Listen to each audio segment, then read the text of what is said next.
It's time for another edition of Wake Up the Echoes, presented by TireRack.com. I'm your host, Tony Simeone, and boy, that was brutal.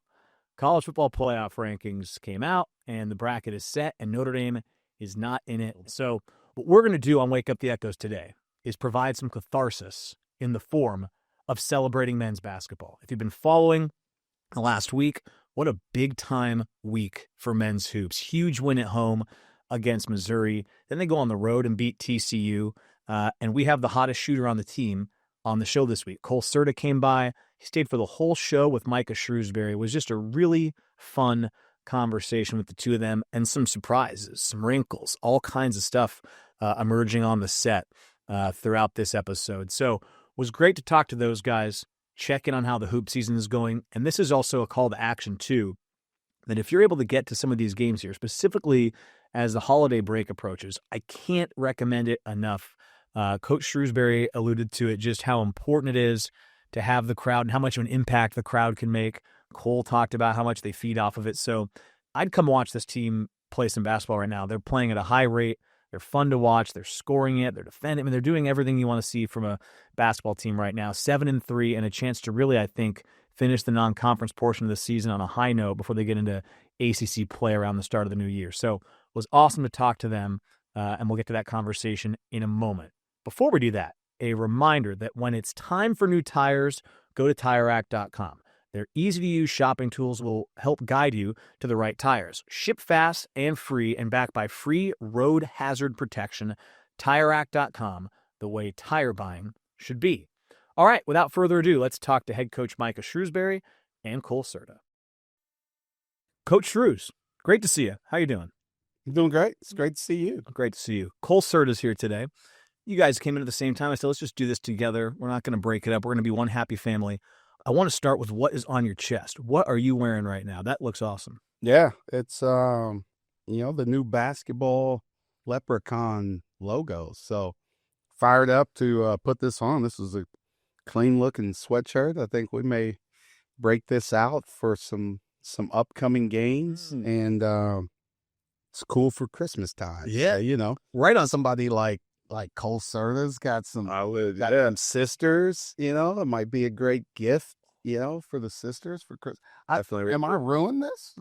I mean, that's the first time I've seen it. So, yeah. You don't have one, do you?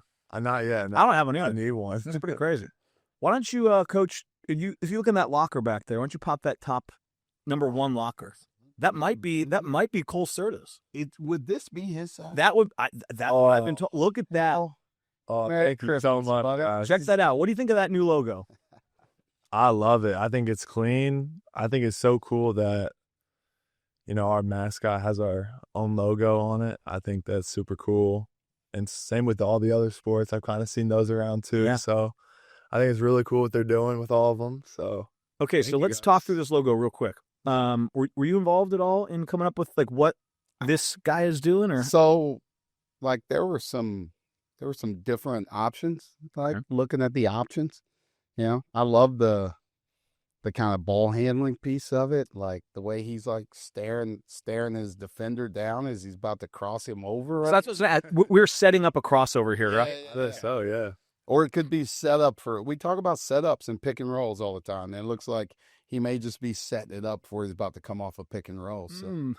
Maybe we could get a 2 leprechauns, one coming out to set a pick, he's coming out this word. Or he could be backing someone down. Could be a post. Yeah, it could be a post. It could be a post. I didn't see that. Versatile leprechaun.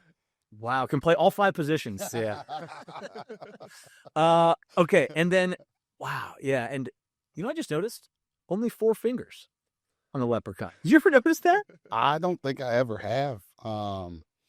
He's got good control of basketball, so it's maybe the 4 fingers thing is pretty helpful for him when he's dribbling the rock. I wanted to have a segment. They shot this down. They shoot down a lot of my segments where we ranked the new leprechauns, but they're all number 1 in our heart: football, hockey, basketball. Okay, well, I'm glad you got your gear. Coach, we were going to maybe do a whole grand reveal, and then Coach just showed up with the new gear, got his hands on it, debuted it, and it was perfect.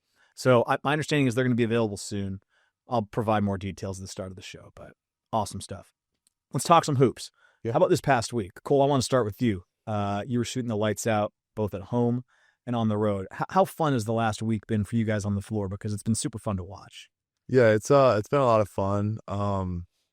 Yeah, two big wins we needed for sure. It feels good because I felt like, we really earned those two. They were dogfights. I mean, they both came down to the wire, which was super fun to play in. I love playing in those close games when, the crowd gets involved too. So yeah, I think just as a player, that was really cool to play in. Okay, sure. I need to know, because you guys trailed by double digits in both. Mm-hmm. But from your standpoint, shooting the ball, the shot against Missouri at the end was tied with, I think it went in with like 15 seconds left, 16. That three or a three on the road to quiet the crowd? What do you prefer? I like the road. Yeah, I like being on the road. There's something about like kind of being like it's just us in there versus everyone else, and I like that feeling a lot. You were waving. Yeah, Sorry. yeah, they did do that. Hammer catches everything. They do. Yeah, it's not high school anymore. You can't hide. Yeah, Coach, what do you prefer? Where do you like winning more? Winning. yeah. Doesn't matter where. I'll take winning anywhere. Okay. Right? Road, home, in the backyard, in the practice gym. Mm-hmm. Winning is fun. Winning is better than losing. Okay. I didn't get a chance to see your reaction to his three at home, but when he gets the look, what was going through your head? He was wide open, but he was deep. Like, what's going through your head when Certa has it tied at 69? Open. Mhm. Like, absolutely. Yeah, I was all for it. Like, they had started kind of double teaming before, the possession before, and you could see it kind of happening. And they do some different things in out of bounds under. So my first thought was like, we just got to get the ball in bounds. And once we got it in, we got it back to Marcus, and I could hear their coach. They're kind of waving for the double, and I was like, man, Cole is next. Yeah. Right? Like, he's the next guy to be able to get this pass. So I was like, this is awesome if it just gets to him. And it got to him. So it was like, all right, let's get a stop now. Yeah. You wanted it, right? Like in that moment? Yeah, of course. We all want Marcus to have that ball in the game. But he just made the right play, so that's all credit to him. And I was just open, making a shot. So I have a question about pressure. Because it's been a while since I played sports. I still play golf though, right? We're gonna talk a little bit of golf later. okay.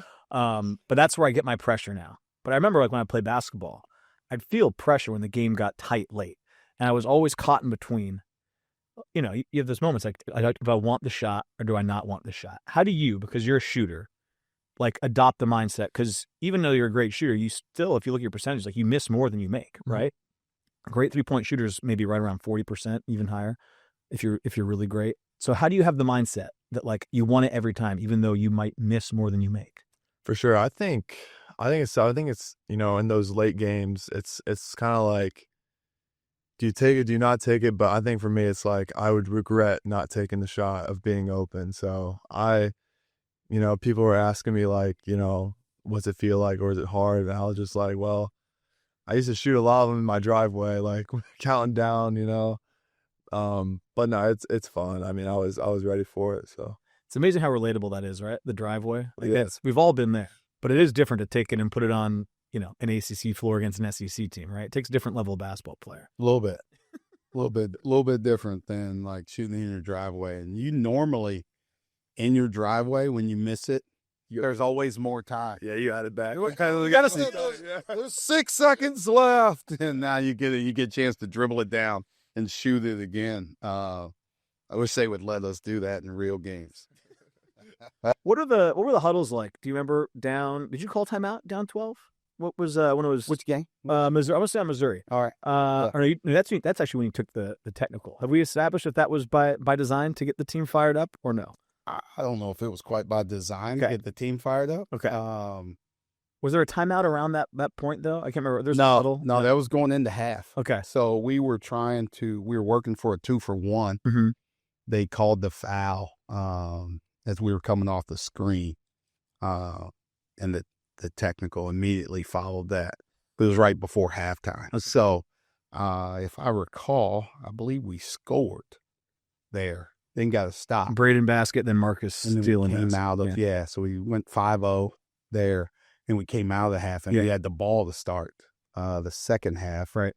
And this is 2 games ago, but we scored right out of that. I'm trying to remember. I think Whalen got a basket, maybe is what it was. Yeah. So ended up being we always talk about ending the half, starting the half the right way. And that was one of those moments where we kind of got a little bit of both. Yeah. So. What are the conversations like with you guys as a group? Like when you might be down to you guys are down double digits in both games and you came back. Like how do you guys stay in the right mindset? What are you guys talking about? Yeah, I think, when we first get into those like huddles and we all sit down, it's I think at first it's like, don't get, too at like stay together, a lot of stay together stuff, like maybe talk about a little bit like what we're seeing out there, but mostly it's just like stay calm, like we're doing this together, like we're all right, like it's a game of runs, like we're gonna be okay. Like but there's also times where, we might get ripped into, with each other or, when coach steps in. But I feel like at first timeouts start with like the players talking a little bit.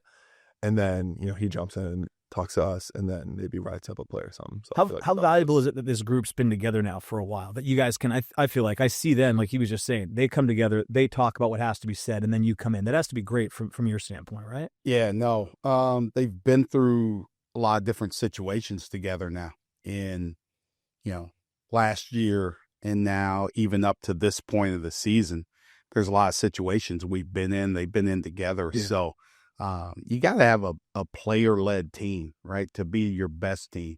And sometimes they have to figure some things out themselves, and then you can start to add and tweak and do some things there. So I think we have a pretty self-aware group. Yeah. Of what's going on, like how do we change it, how do we fix it, and they try and handle that themselves before we kind of get into the mix to help them. Yeah, I know we talked about quieting the crowd on the road, which is great. I do want to go back to the Missouri game and just talk about in particular, student support in that game. That was a good student section, and that was certainly the best of this year. One of the best I can remember in a while. This is now your second year, Cole, so I'll just start with you. Like, when you're shooting or you're playing in that environment, how much does that help? Because I see like a tangible effect on both sides of the floor. From your standpoint, how much does it actually help you guys to have that kind of support? I think it helps a ton. I mean, as a player, I love it because like we all feed off of it. We look down the floor and they're standing, they're jumping up and down, getting loud for us. And like especially like going on a run where it's like a 5-0 run, okay, it's like an 8-0 run, like that momentum and like the crowd, like. I mean, I just think about like playing on the road sometimes. Like, yeah, sometimes it's like not a good feeling. Like when the crowd starts getting into it, it kind of rallies you up sometimes. Yeah. So just like, I don't think the crowd and the students know how much of an impact they make on the game, because I think they kind of get a little bit of credit that is a little bit unseen, because I feel like they do make a big difference in big games. They totally impacted that game, in my opinion. Like they force, I feel like, timeouts earlier, and you would know on the road. Don't you feel like you have to deploy your timeouts differently when you're on the road, and that's the impact they can have? No, it's huge. Like, I used 2 in the first half at TCU, right? And we normally don't. You get 1, and then you got to use it or lose it timeout in the first half, and everybody tries to use it. But sometimes you want to save it for certain situations or whatever. And Cole dove for a loose ball at TCU and called a timeout, and we kept the possession. But then they got a 3, and it got loud, like, use a timeout. Like, just because you want to quiet that noise. You want to kill all their momentum. So it burns timeouts. It burns different things. And, like, those now are huge, because that's the only way you can review stuff at the end of the game. Yeah. Right. And I've seen it come into play where, Seton Hall lost a game in Maui because they didn't have a timeout at the end of the game, and the ball clearly went off the other team and they would have got the ball back. Right. So now coaches are thinking about, I need to save it. I need at least 1 out late game. You need 1 for your team in case you get in trouble. You need 1 for a challenge situation. So you need to save a couple, but if you're on the run, you got to use them on the road when the crowd gets into it. So it's a huge deal. I've said it like, everybody there. I love being honest. This is the forum for honest. This is the forum. It's basically the subtitle, Wake Up the Echoes, presented by TireRack.com and Honesty. And that's honesty. I don't think in the last 2 years our team has been in position for the crowd to make a huge difference. Okay. Like, we've played hard, we've competed, but I don't think from a talent standpoint we haven't been even. Okay. Now that our talent is even and these games can really matter, now the crowd makes a huge difference for us this year. Yeah. Right now, let's roll up some home wins because our crowd is a major factor in these games and can really boost our team to get some huge wins when we're here at home. I appreciate the honesty, and I just think about it's 69-69 with 16 seconds left. Well, the crowd is definitely worth at least a point or two to swing it, right? And you make the three, but if you just go throughout the entire game, it's the timeout here, it's the miscommunication over there. It totally can have an impact. So I love to hear that. Post game, can you help me out? The shoes. What's going on with the shoes in the locker room? There's a TikTok. Listen, I'm getting old. Cole, do you know what's going on with the shoe? What's this whole thing about? Do you know? I think that's a question for. So what? Can you enlighten me? Okay, sorry, long story. That's fine. This is the forum. So, I had gotten those boots from Under Armour, maybe Friend of the show. a few years ago, right? Years ago, and I'd never worn them. But snowstorm, it's snowing really bad. I try and switch out the shoes that I wear for home games. So there's a brand new pair I just got out of the box, Notre Dame, white and gold. I'm like, I can't wear these from Rolf's to Purcell and walk through the snow in these. So I'm like, wait a second. I have these shoes from Under Armour that are sitting there. So I grabbed those, put them on, wore them to the game, carried my other shoes in hand.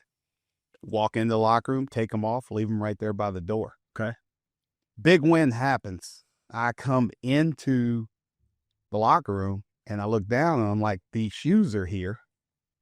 I got to recreate this video, right? Nothing I do is original. Okay. Nothing, absolutely nothing is original.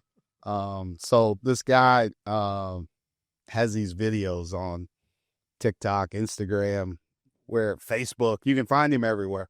Who is he? His name is, I believe, can I shout him out on this? I don't. Cut it out if you can't. I want to say it's Joseph Fogg. I see J Fog. Yeah. Yeah. Okay. So I'll look him up. So he starts every video. He does the same dance every video. He starts every video with these Timberlands on, and he sticks his foot out, and that's all you can see is the boot. Okay. And then he does this dance to Affirmations is the name of the song. Okay. So I was just trying to recreate that dance in the video. Okay. Now it all makes sense to me. Now it all makes sense. What's the post-game locker room like after a win? It looks so fun. Yeah, it is. It is super fun because winning's hard. We talk about it. It's hard, especially in college basketball. Everyone's really there's a lot of really good teams out there. So anytime we can get a big win, celebrate it for that night and then move on. But yeah, we like to have fun in those lockers for sure. I know TCU, we had a lot of fun. We were jumping up and down. So it's fun because it's deserving. It's hard. It feels rewarding. Mm-hmm. So the last thing before we take a break here is about can you enlighten me? I wasn't on that trip. The tray and the birthday thing. It was Morgan Freeman's birthday or something like that. Inside jokes are spilling out into the open. So I need to know what's going on. This is like you said, this is a family segment. This is a family group. Yeah. Right. And we consider everybody that takes the time to listen to this a part of our family. Mm-hmm. So I love celebrating people's birthdays. Love them. Yes. And these guys do. They are able. When's your birthday? Well, August 2nd. Obviously. Yeah, I'll be hearing it. Yes. But so we celebrate people's birthdays. So we had breakfast that morning, day of the game, and it was Trey's birthday. Coach Trey with it. Yep. Shout out to Trey, does an awesome job for us. It was his birthday. He was hyped after that win, by the way. I saw some great footage of him. His birthday dub. Birthday dub. Good point. But anyway, before I got to breakfast before he did, and I walked over to all the guys sitting down in the breakfast room. I'm like, guys, it's Trey's birthday. When he comes down, let's completely ignore him. Okay. So he felt some kind of way because nobody said anything to him while he was down there. So we ignore him for about 10 minutes. And then when it's time for film, I just Google celebrity birthdays on this date and pull it up on my phone. I'm like, guys, hey, I don't normally do this, but we have some big birthdays today. And rolled down the list. It was Carrie Hilson's birthday was that day. Carrie Hilson's birthday was that day. Charlie Batch, of course. Charlie Batch, the quarterback. Charlie Batch, the quarterback. It was a billion birthdays there. And then I saw Morgan Freeman. And I'm like, guys, today is Morgan Freeman's birthday. And never once mentioned Trey's birthday at all. But I'm like, guys, let's all clap for these scouts and their birthdays. And then at shoot around, when we finished shoot around, I was like, hey, we got to win this game for Morgan Freeman. Man. So we had to get on your staff. So we had to get a celebratory picture with the happy birthday Morgan Freeman on the plane. That is good. That is a good long you committed to the bit there too. That's what I committed to it. Yeah, you didn't go halfway. You went all the way. All the way. That's the only way to do it, man. When's your birthday? July 31st. Both out of season. Okay. Well, July 31st. Right around Coles. Oh, yeah. You guys should celebrate together. Yeah. Should look up those celebrities to see who's on those days so you can properly celebrate those days. All right. I'll take a break and we'll come right back. Thanks for sticking around, guys. Cole, he popped on the new Leprechaun sweatshirt. How's it feel? Of course. Feels great. Looks good too. So it looks nice on him, doesn't it? Sure does. Looks really good. Man, maybe I'll get one of these days, but I'll get you one for Christmas. You got me? Okay. Yeah. All right. I appreciate that, Coach. Thank you so much. This is our subject matter expert segment presented by the experts at TireRack.com. I want to talk about shooting the basketball. Okay. What better guy to talk about shooting the basketball than Cole Certa? So you make the 4 threes in a row at TCU. Just like, what does it feel like? Try to describe to us mere mortals what it's like to just get in the zone. Like, what does your body feel like? What are you seeing? What are you hearing? What is that moment like when you're just that hot? I don't really remember. You kind of just like black out a little bit, and like, I don't know. I definitely was doing some talking, some like celebrating, but yeah, I don't really remember. It just all happened so fast that I'm really just thinking about getting back on defense. But yeah, it does feel good in the moment. Do you say stuff and then you think back, oh, that was kind of silly what I said? Yeah, it was kind of a weird reaction. Definitely. Yeah. Is there anything you can repeat or just it stays on the floor? Just like telling the other team to like step up or like putting a hand, like just dumb stuff. Like, okay. Yeah. Do you have a go-to 3 celebration? No, not really. Not really. A lot of guys me and Braden like do that. I know Logan has really like the whole team. I think whenever we hit a 3, just like throw up. Yeah, but yeah. So the story I've told Scott, who's doing the games this year, he's obviously a very good basketball player. I was not, but I'm just going to share my moment. Senior day basketball, I made a big 3. He put us up 1 late. I made 2 threes the entire game. Ran back, was blowing on the fingers. Blowing on the fingers. So if you ever feeling really like white hot, give him one of these. I'll have to give him one of those. Yeah. Yeah. Giving you ideas. Okay. Just an idea. Did you have a go-to 3-point celebration in your day? Anything like that? No. I was a passer. So I don't even know if people celebrated back then. You didn't give them these? No, I was a nothing. I was a nothing kind of guy. Like I was just like, if it went in, I was like mostly surprised. Like, oh yeah, here we go. Yeah. Nice. But I'll do it on the sideline with these guys. I'll do this. You will? I think I have seen you throw it up these guys hit shots and stuff. Yeah. A couple of times I'll like, they'll be close to me and I'll go high five and they'll run by me and not see me. Like Cole hit one in Missouri, like right in front of our bench in the corner. Yeah. Went high five. These are too locked in. I think I saw that. I saw that. Right? You missed it? Yeah. I think I saw that on film. On film, yeah. So every once in a while, like I might hit you with the high five miss and just do the old. Yep. Like if you ever watch, like I'll do some crazy stuff over there on the sidelines. Oh, I've seen you. Yeah. You're working hard. There's a lot going on. So was there a conversation? Marcus goes down. Unfortunately, you got to find offense. Was there a conversation about like, hey, Marcus goes down, and maybe it goes through your head? Is there a discussion like, hey, we need you to kind of look for your offense? What's that dynamic like when the game changes like that? it was so like in the moment in the first half. We're just kind of playing and figuring it out, and we went in a little bit of a rut there right before the half. But the second half, I did tell Cole and Braden, I was like, because I looked and Cole was 0 for 1 in the first half, and there were a couple opportunities that like he could have tried to get one off, but like kind of didn't, and shot faked and moved it and just kept playing. And I just thought in that second half, I was like, hey, if you catch it, if you or Braden catch it in there, you can see any kind of daylight, let it go. Yeah. Shoot it, man. Shoot it. Like, so, and he did. Yeah. How does that message then get received and then put into practice? Like, what did something click? Like, okay, I got to let it fly no matter what. Now, how does that go? Yeah. I remember, him pulling me and Brandon to the side and telling us that. And, it was just like the ultimate confidence booster, and really just, got me and Brandon going, I think, a little bit. Just hearing that, it kind of just gives you the green light of like, okay, like, team needs me, everyone needs to step up a little bit. So yeah, hearing that definitely helped a lot. Okay, I want to ask you about mindset again, because you have one shot in the first half. Like, how do you walk the line as a shooter between hunting for your shot and like being aggressive, but also letting the game come to you? I'm curious about it with everybody, every position, but shooting in particular. Like, how do you walk that line? Honestly, I've kind of struggled with that, with like the mindset approach. Because like being labeled as a shooter, because like if you're labeled as a shooter and you don't like hit shots, then it's kind of like, it's just like you're in like a weird spot.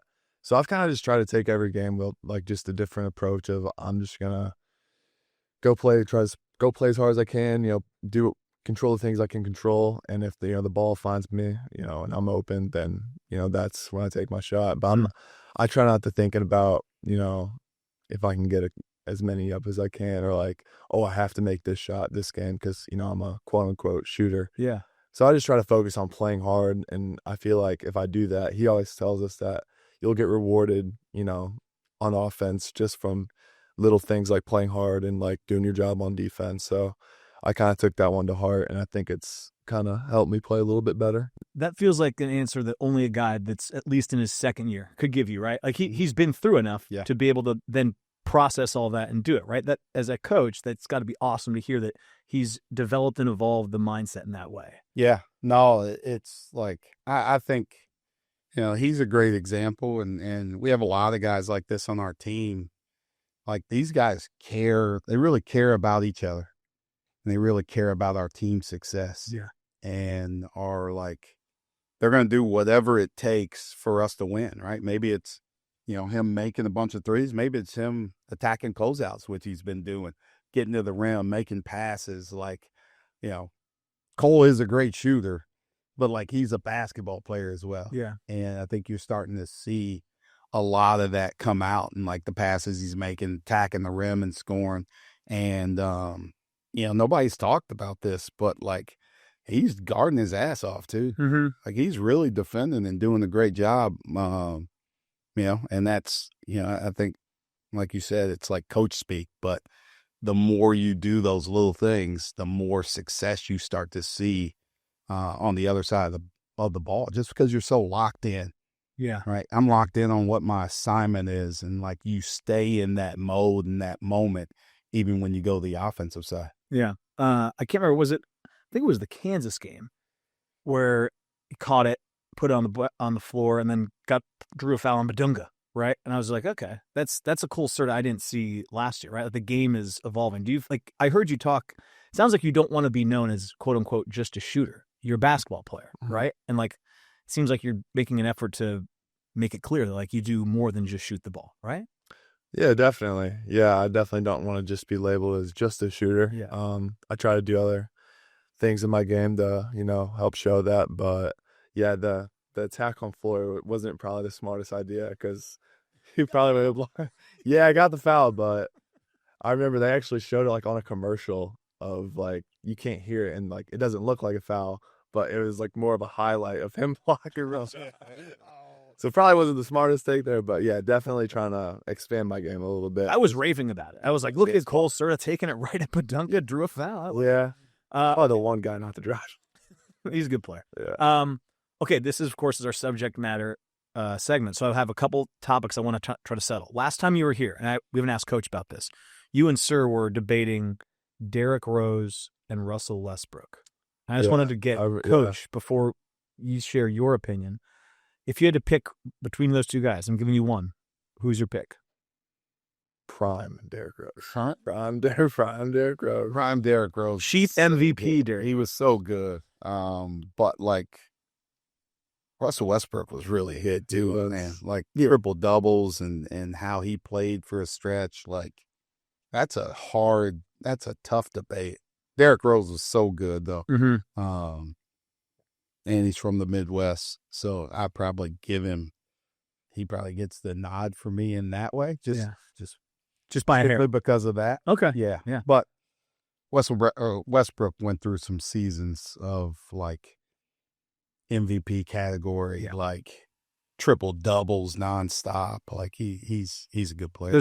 There's a longevity case too with Russell Westbrook that probably wins the day, but you're a prime Derrick Rose guy. You believe you think the peak is higher for him than Russell Westbrook. Yeah, and I'm a little biased because I grew up, that was like my guy. That was like my favorite player for a long time, just because I was a big Bulls fan, went to the games and stuff, and obviously Sir is a huge Oklahoma City Thunder fan, so there's a little bit of bias there. But yeah, I used to love watching him play because I think he's from Chicago. Obviously played for the Bulls for a while, so yeah. I look up both. And in that time, like people forget, like Tom Thibodeau was playing him like the entire game. Yeah. Oh yeah, he was playing like 44 minutes a night. Yeah, you get a minute each quarter. The rest, that's about it. What I love about both those guys is how hard they played. I mean, it goes without saying, but like those are two of the hardest playing basketball players at the highest level. Like that was so fun to watch. Okay. Can you reach into that locker into this another surprise? Another surprise. It's in the second one. I just got to reach down a little bit. Okay, I want to settle this debate. I don't have to debate. We're gonna do a ranking here. Yeah. Okay. All right. I want to talk shooters again. Here, grab I'll get the other. I have 5 shooters. I want you guys to keep these to yourself, and I'll rank them. Is there a third one in there or no? Yep. I'll take it then. I'll do my ranking too. I'm going to have you guys, all 3 of us, rank these 5 NBA shooters in order. This. And I'm going to make the caveat. You don't have to just consider their NBA career. It's just their entire portfolio as a shooter. Okay. And you can use whatever criteria you want. I'm going to leave it broad, and then you can explain it. Don't tell anybody, but I'm going to read the 5 to you, and you can rank them in any order. Here are the 5, and these are not in order right now, okay? Ray Allen, Steph Curry, J.J. Redick, Klay Thompson, Kyle Korver. Okay, so these are guys that all would have played in the NBA in the last century, right? Or the last, this current century, I should say, last 25 years. And I want you to rank them. Yeah, best shooters, best portfolio. And I'll give you guys another minute or so. Yep. But you guys got the 5? Yep. Steph, Ray Allen. Steph, Ray, JJ, Klay, Korver. Okay. Okay, I'm writing some down here. My list will probably get roasted. Let's see. Okay, yeah. Okay.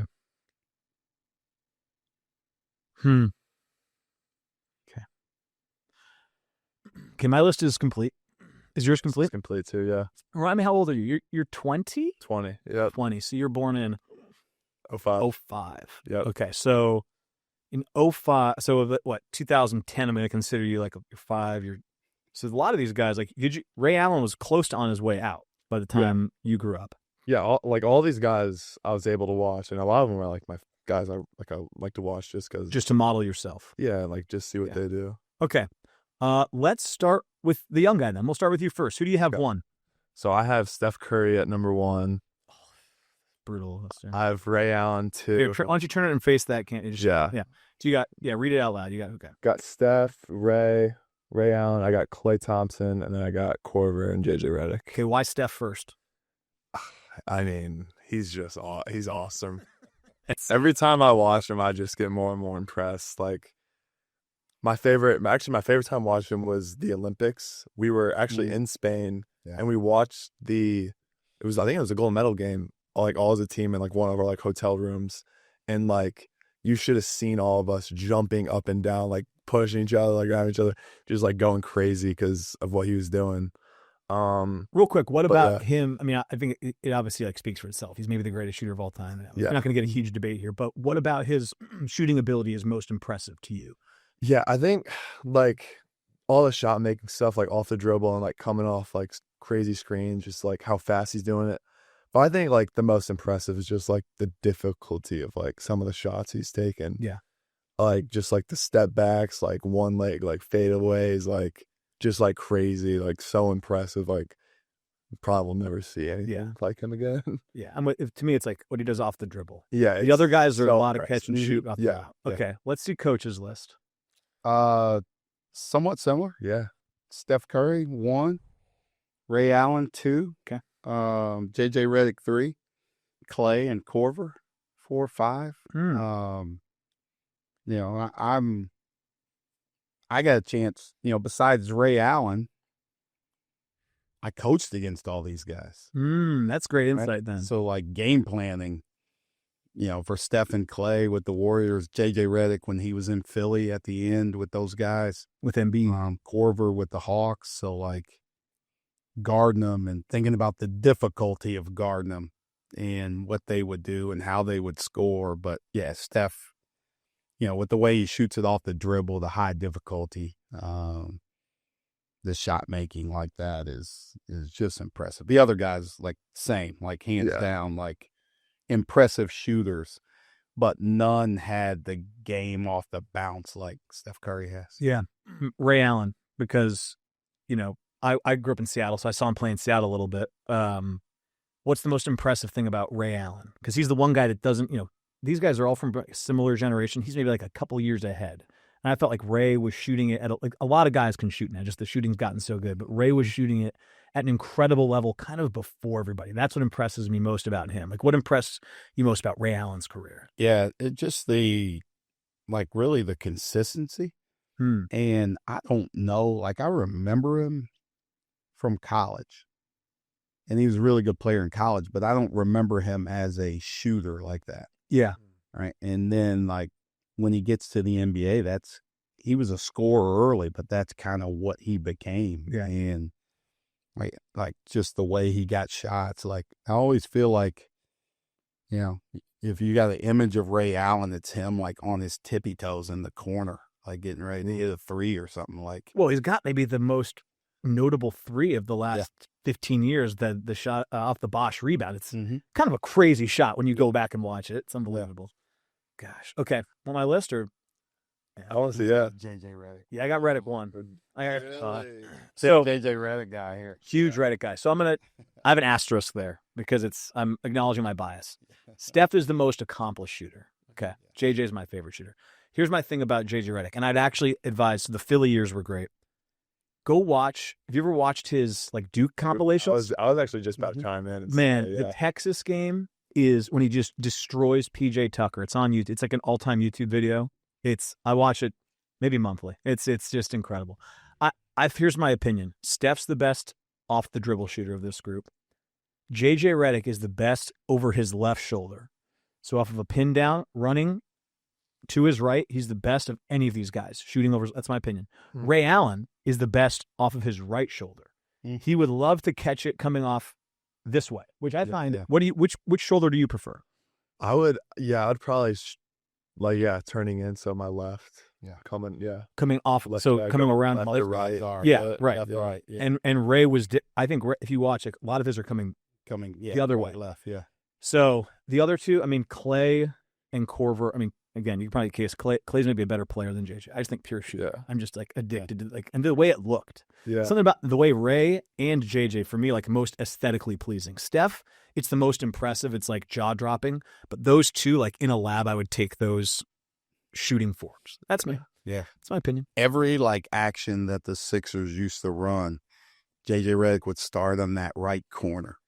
and they do different stuff with him, with Embiid, where he'd get to different handoffs and everything else, but he'd end up coming off left, right, right, and like you knew it was coming, but it was still hard to guard, right? Like, when they had Joel Embiid and JJ Redick in a dribble handoff or a ball screen action, if the Kawhi three doesn't bounce in, they might have won the finals.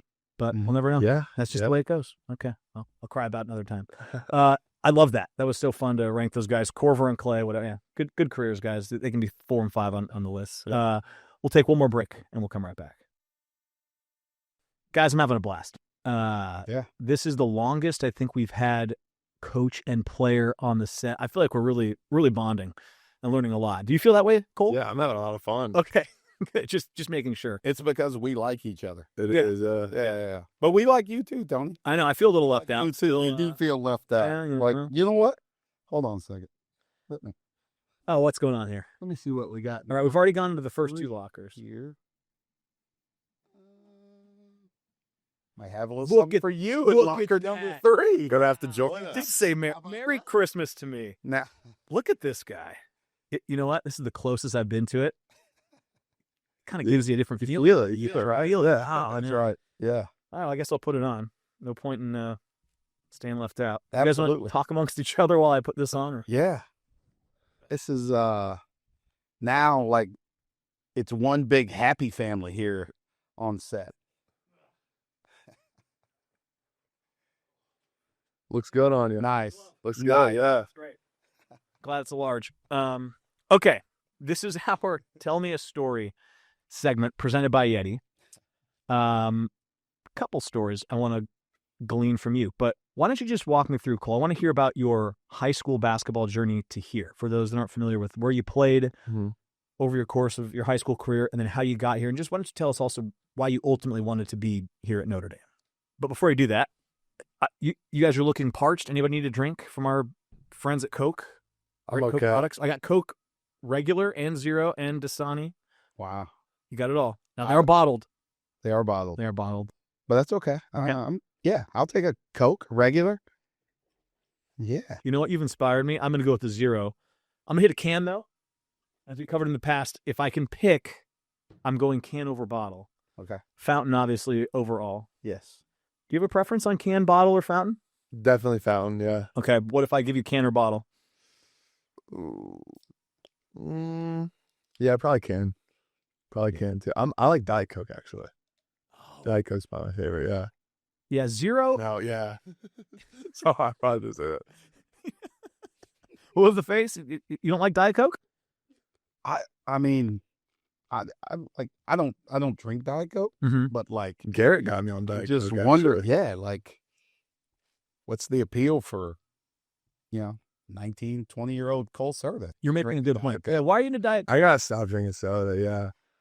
No, Garrett got me into. He's like, yeah, it's better. Like, it's not as like sweet, and I was just like, all right, yeah. And I literally like since that day, Garrett Sandra, yeah. You messed with Zero or no? I like Zero, yeah. Okay. All right. Well, thanks to Coke. Thanks to Yeti. Okay. A little detour there, but take me now through the journey, through high school, all the way to Notre Dame. Why I want to be here. Yeah. So I went to high school. I started my high school career off at Central Catholic. It's it's a small Catholic school in Bloomington, Illinois. Has about, I think, around 300 kids. So very small, actually. Yeah, not a big school. And I loved it. I mean, most of like my friends, growing up, kindergarten and up together.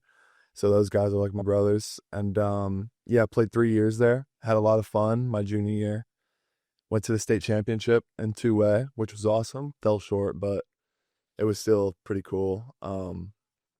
Then going into my senior year, I decided to go to IMG for my senior year. And actually, right before I had announced that, I had announced I was committing here to Notre Dame. Okay. So it all kind of happened fast. Like it was, best day of my life, committed to Notre Dame, like awesome. And like, I think it was like, might have been like less than a month later where I was like, okay, like I think I'm going to do this for my last year of high school. So it all happened kind of fast. But yeah, I loved it. Like it was super cool. IMG, if not many are familiar, it's like a sports like school, Right. ultimately. So like the schooling was different. It was like go train, like go work out, go be with your team. So it was just a really cool environment, not just to be around like all the different basketball players that were there, but also like all the other sport athletes, like the football players, like the baseball guys, because it was just like an environment of like everyone striving to get like to like the same place or like to have same common goals almost. Mm-hmm. So I think just being around that only just helped me as like a person, as a competitor, because it was super cool being around just a group of people that all wanted to be the best version of themselves in their sport and Yeah. academically too. So it was really cool. But to then go from IMG to Notre Dame was a bit different too. School's a higher priority all of a sudden. Yes. But no, it was awesome. Like at IMG, got to play against a lot of good players. Against a lot of good talent. Got to play good players on your team too. Yes, also was very, very fortunate to be a part of a pretty good team. Mm-hmm. I've actually gotten to play a couple of my former high school teammates, which is really cool. Chase McCarty from Houston, and then a player from Louisville, Kenai Ruth. So it's all kind of full circle when that happens, because like you spend a year like every day with those guys, and like they're best friends. Yeah. To then all of a sudden like you're playing against them the next year. So it was all pretty cool to like have that happen. And then also like I played Garrett 2 times in high school. Oh, okay. Against his team. They actually beat us twice, but yeah, it was was that come up. Yeah, he likes to hang that one over my head, but no, it was really cool, just like the whole experience of not just playing basketball, but just to go to school with like a bunch of people from all over across the world, not just from the United States, but just a cool environment to be in for sure. From your standpoint, Coach, when someone makes that decision, like he said, he committed to Notre Dame right before, but I'm sure that was in the works. Like from your standpoint, as you have someone come in, they get that year, that has to be super beneficial. Like were there discussions about that, or just what was that like from your standpoint? And then when he gets on campus to reintroduce him to the school and basketball mix. It was, I actually remember like him committing to us. Like we were at his house upstairs. Pretty sure I asked you guys like after. Yeah, afterwards. So I just remember sitting upstairs in his house, and he told us he was coming to Notre Dame, and then he kind of brought it up of like, hey, what do you guys think of this or that? And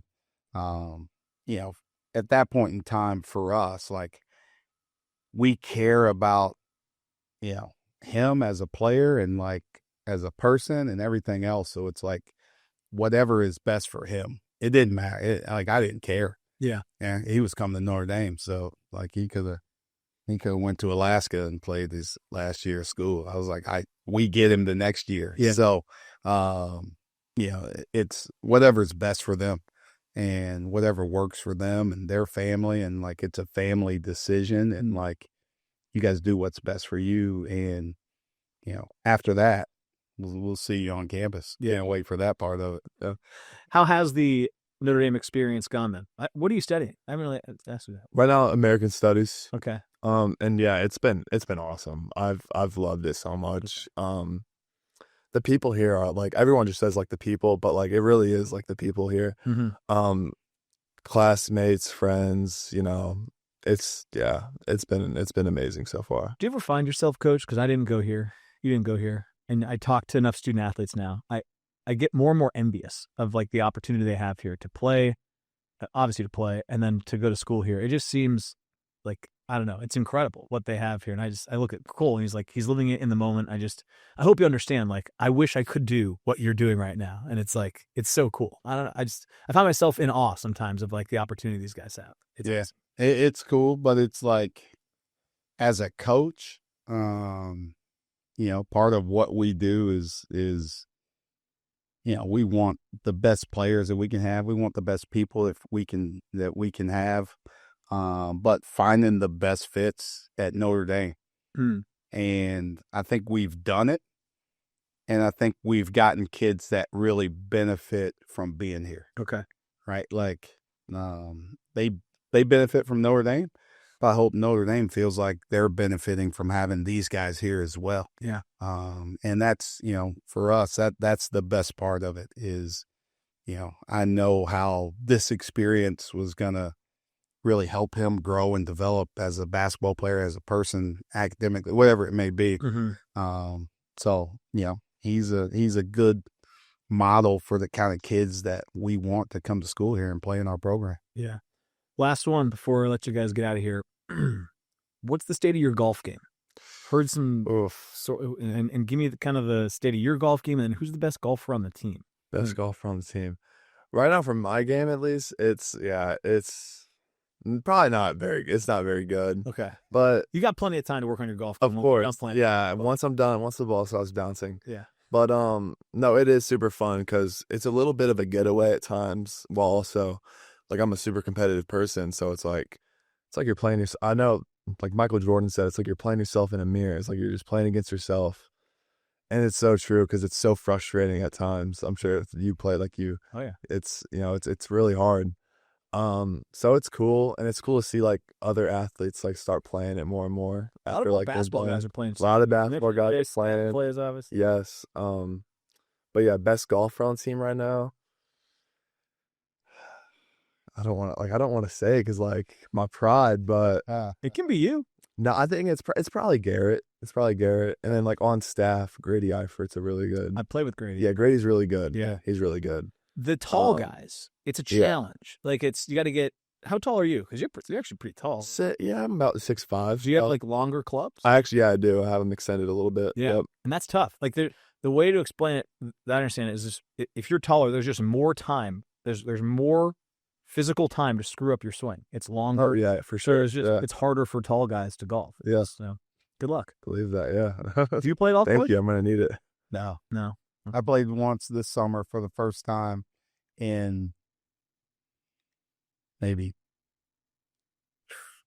10 years, 5 years, 5 to 10 years. Okay. I played once this summer with some friends from college. Okay. We got together and played. Yeah. You'd be a fun scramble partner, I think. Scramble is right up my alley. Yeah. Because I hit a limit. I don't play a lot. Yeah. So this summer I hit a limit. Yeah. And like, you hit a couple and you feel good. You get to like hole 4. It was like, you guys go ahead. Yeah. I hope you're join back. Yeah. I'll join back in hole 6. See, now maybe keep playing. Maybe the 3 of us. Who's our 4th? We get in an event, little scramble. I feel like right now we get what 4th? We get our outfit. Just to us, sir. We haven't outlawed it on. Yeah. Who's maybe? I mean, you mentioned Grady. He's a guy. Grady or Garrett. We need somebody good. Yeah, right. Probably. Because I'm not bringing anything to the table. I'm not worried about that. You're going to be our coach. You're going to be. You're going to have the game plan on. You're going to be director of fun and like operations, and then we'll take care of the golf. Yeah. I can drive a cart now. Yeah, I'm great. Okay, so let's just workshop this. We'll figure out our 4th, and then there's plenty of scrambles in the area. We'll find one to get into. You got. I'm in. Yeah. I'm in. Yeah. All right, Cole. Thanks for coming by. Thank you guys for having me. It's a lot of fun. Yeah. Keep playing well. You guys are super fun to watch right now. Thank 3 you. home games in a row. So as you said, plenty of opportunities for guys to come out and support. And like, thanks so much, Coach. Merry Christmas. Yeah. Merry Christmas. Thank you. Yeah. And can't wait for everybody to start rocking this logo. Yeah. It's worth rocking. It looks great. All right. Talk to you later. Awesome. Thank you. Thanks a bunch to Micah Shrewsberry and Cole Certa for coming by. That was a great conversation with those guys. Fun to see that basketball team rolling, too. Those wins were awesome last week, and now 3 home games coming up here before the holiday break. Great chance to watch Notre Dame if you're in town. They've been so fun to watch the last couple games, really all season, but now they're really rolling. And if you're in town, come out to Purcell Pavilion and support them. It's now time for our Ask the Host segment.